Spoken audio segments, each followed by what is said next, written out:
বিজেপির বোলপুর সাংগঠনিক জেলা সাধারণ সম্পাদক তথা লাভপুরের বিজেপি প্রার্থী দেবাশিস ওঝার নির্বাচনী এজেন্ট তথা 2021 সালে লাভপুর বিধানসভার বিজেপি প্রার্থী বিশ্বজিৎ মণ্ডল ও লাভপুরের প্রার্থীর ছেলে দেবরূপ ওঝাকে মারধরের অভিযোগ উঠল তৃণমূলের বিরুদ্ধে।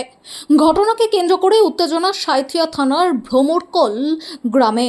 বিশ্বজিতের দাবি, আজকে তিনি বুথ পরিদর্শনে গিয়েছিলেন। ফেরার সময় তৃণমূলের লোকজন তাদের উপর চড়াও হয়। লাঠি, ইট ও রডের বাড়ি মেরে তার মাথা ফাটিয়ে দেওয়া হয়। এই মুহূর্তে বিশ্বজিৎ সিউড়ি সুপার স্পেশালিটি হাসপাতালে চিকিৎসাধীন। বাকিদের তৃণমূল তুলে নিয়ে গিয়েছে বলে অভিযোগ করেন বিশ্বজিৎ। ভোট দিয়ে ফিরছিলেন?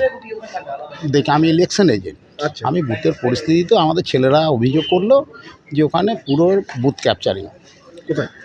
68 নম্বর কোন জায়গাটা? ভ্রমরকল। আচ্ছা। তো ওখানে আমি বুথটা দেখে ফিরছিলাম। ফেরার পথে ওরা সামনে রাস্তাতে আমাকে অ্যাটাক। ওই বুথ থেকে 100 মিটার বাইরে বুথের আচ্ছা। চারিদিক থেকে ঘিরে নিয়ে ইট, আমার পকেটে দেখুন এখনও সব কাঁচের টুকরো, মানে গাড়ির কাঁচের কারা টুকরো মারলো? পড়ে আছে। সব তৃণমূলের গুন্ডা বাহিনী। আপনি কিসে ছিলেন? আমি গাড়িতেই ছিলাম, 4 চাকায়? 4 চাকায় ছিলাম। পুরো গাড়িটা ভাঙচুর করে দিয়েছে এবং গাড়ির সামনে থেকে মানে আদলা ইট কাঁচ ভেঙে এসে বুকে লাগলো দুটো। তারপর গাড়ি থেকে টেনে নামিয়ে সে সাংঘাতিকভাবে বলা যায় না, পুরো ইট দিয়ে মাথাটা ফাটিয়ে দিল। ইট মারলো মাথাতে, একটা গোটা ইট হাতে করে ধরে মারলো, প্রচুর ব্লিডিং। আপনি একা ছিলেন? আমরা ছিলাম 3 জন গাড়িতে, আচ্ছা।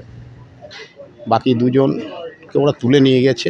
জানি না তারা কি অবস্থায় আছে। আমাকেও তুলে একদিকে নিয়ে গেল। যাকে তুলে নিয়ে তার মধ্যে প্রার্থীর ছেলে আছে? প্রার্থীর ছেলে আছে, আপনি মানে দেবাশিস ওঝার ছেলে আছে। হ্যাঁ, বেশ, আমি ভর্তিটা হয়ে আপনার যাবে। নামটা কি? আমার নাম বিশ্বজিৎ মণ্ডল।